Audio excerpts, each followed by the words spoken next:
मेरा पहला सवाल ये है कि 2 महीने बीत चुके इस महामारी को आए, कोरोना को आए, और हरियाणा ने इसको बहुत अच्छी तरह हैंडल करा है सर।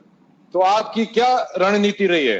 रणदीप जी, सबसे पहले तो हमारा सेशन चल रहा था, आखिरी दिन 4 मार्च, और हमें अचानक जब पता लगा कि इटली के 14 लोग कोरोना से प्रभावित होकर के, पॉजिटिव होकर के और हमारे यहाँ गुड़गांव में आके एडमिट हुए हैं, हमें उसी दिन इस नामुराद बीमारी का पता लगा। उससे तो पहले तो पता ही नहीं था। इमीडिएटली हमने पूरी टीम ने, चाहे शासन की टीम थी चाहे प्रशासन की टीम थी, उन्होंने बैठ करके और सब चीज़ों का एक मूल्यांकन किया और हमने तुरंत अपनी तैयारी कर दी, कंट्रोल रूम बनाया और जो जो चीज़ें आती चली गई उसको हम तुरंत इमीडिएटली रिएक्ट करते चले गए। हमने किसी चीज़ की इंतजार नहीं की।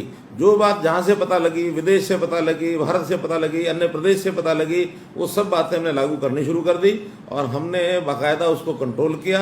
2-3 फैक्टर ऐसे जरूर आए जो हमारे कंट्रोल से बाहर हुए थे, जिसके कारण से ये सारी स्थिति यहाँ तक भी बनी। अन्यथा हमने कंट्रोल इतना किया कि मूल हरियाणा के लोग तो इसमें प्रभावित नहीं हो पाए।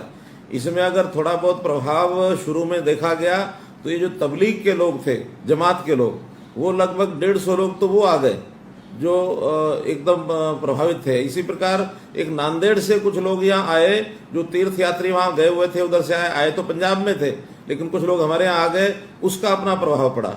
और तीसरा बड़ा फैक्टर था दिल्ली के आसपास के जिलों में, जो दिल्ली से लोग आ रहे थे वो भी बड़ी संख्या में प्रभावित हुए और पॉजिटिव लोग पाए गए, जिससे हमारी संख्या यहाँ तक पहुंची। अन्यथा हम आसपास के सब प्रदेशों में अपनी अच्छी स्थिति बनाए हुए हैं, चाहे वो दिल्ली हो, चाहे उत्तर प्रदेश हो, राजस्थान हो, पंजाब हो, सब प्रांतों में हमारी स्थिति अच्छी है और आज भी हम एक अच्छी स्थिति पर खड़े हैं। तो सर, ये हमारा दूध दही का खाना और इम्यूनिटी का भी कुछ फर्क पड़ा है? लोग तो यही कहते हैं कि हरियाणा जित दूध दही का खाना, और वास्तव में इसका फर्क है भी सही, क्योंकि हरियाणा के लोगों में शरीर की अपनी एक ताकत है, अपना एक मनोबल भी है और उसके कारण से बीमारी बहुत आसानी से हरियाणा के लोगों को लगती नहीं है।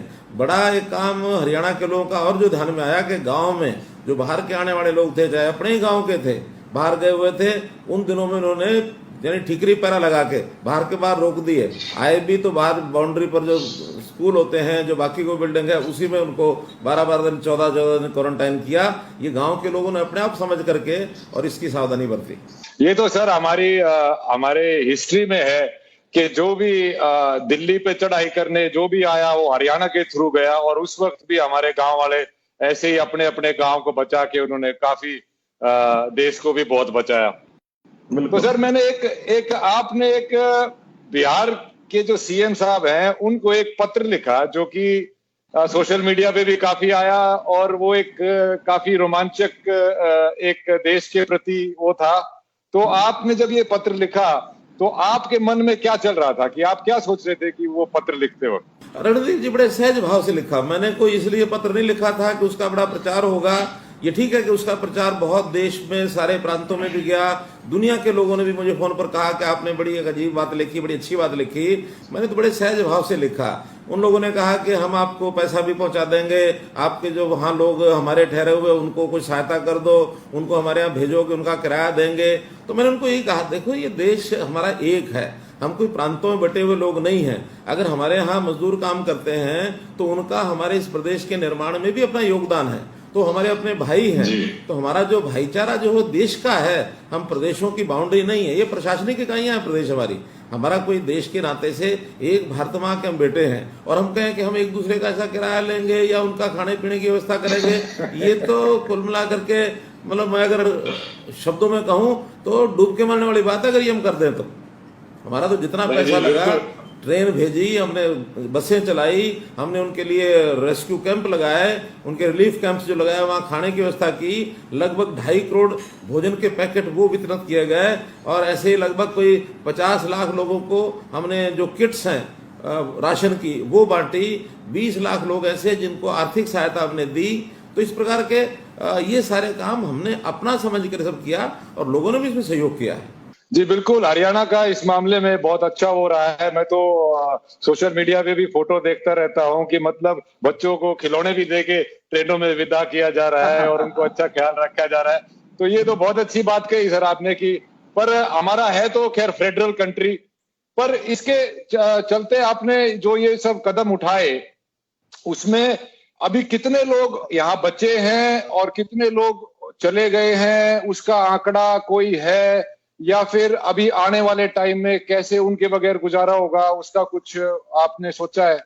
देखो, कुल मिला के जब ये सारा मामला आया था उस समय एक असमंजस की स्थिति हमारे मजदूर भाइयों में पैदा हो गई कि भी पता नहीं ये लॉकडाउन कब तक खुलेगा, नहीं खुलेगा, हमारे रोजगार चलेंगे नहीं चलेंगे, और हम यहाँ रह करके अपने परिवार को पाल सकेंगे नहीं पाल सकेंगे। बहुत एक असमंजस की स्थिति बन गई थी। बनी तो बाकी लोगों में भी थी, लेकिन काफी धैर्य रखा हुआ था लोगों ने। इनके मन में एक उतावलापन आ गया, घर जाने की जैसे होम सिकनेस होती है ये पैदा हो गई। हमने खुले रूप से कहा कि भाई देखो, आप यहाँ रहो, यहाँ आपको हर प्रकार की चिंता की जाएगी, कोई दिक्कत नहीं आने देंगे, लेकिन फिर भी जो जाना चाहेगा उसके लिए हमने रजिस्ट्रेशन कराया कि भी आपको सुरक्षित घर पहुंचाया जाएगा। 9 लाख लोगों ने रजिस्टर कराया अपने आप को कि हम जाना चाहते हैं, जिसमें से जब हमने भेजना शुरू किया तो लगभग 1.5 लाख लोगों तक तो सब लोग तैयार थे, जा रहे हैं। इसके बाद जब स्थितियां ठीक हुई, जब हमने इंडस्ट्रीज को खोल दिया, लॉकडाउन का पार्ट फेज 2 आ गया, फेज 3 आ गया, धीरे धीरे सामान्य परिस्थितियां हुई, तो ऐसे लोग भी कहने लगे उस समय हमने जाना था, अब हमने मन बदल लिया, अब इंडस्ट्री खुल गई, हम यहीं रहेंगे। तो कुल मिलाकर के उन 9 लाख में से 3 लाख लोगों तो सरकारी व्यवस्था से हमने भेजा है, ट्रेन हैं, बसें हैं। मैं समझता हूं लगभग 1-1.5 लाख लोग अपने आप भी चले गए होंगे।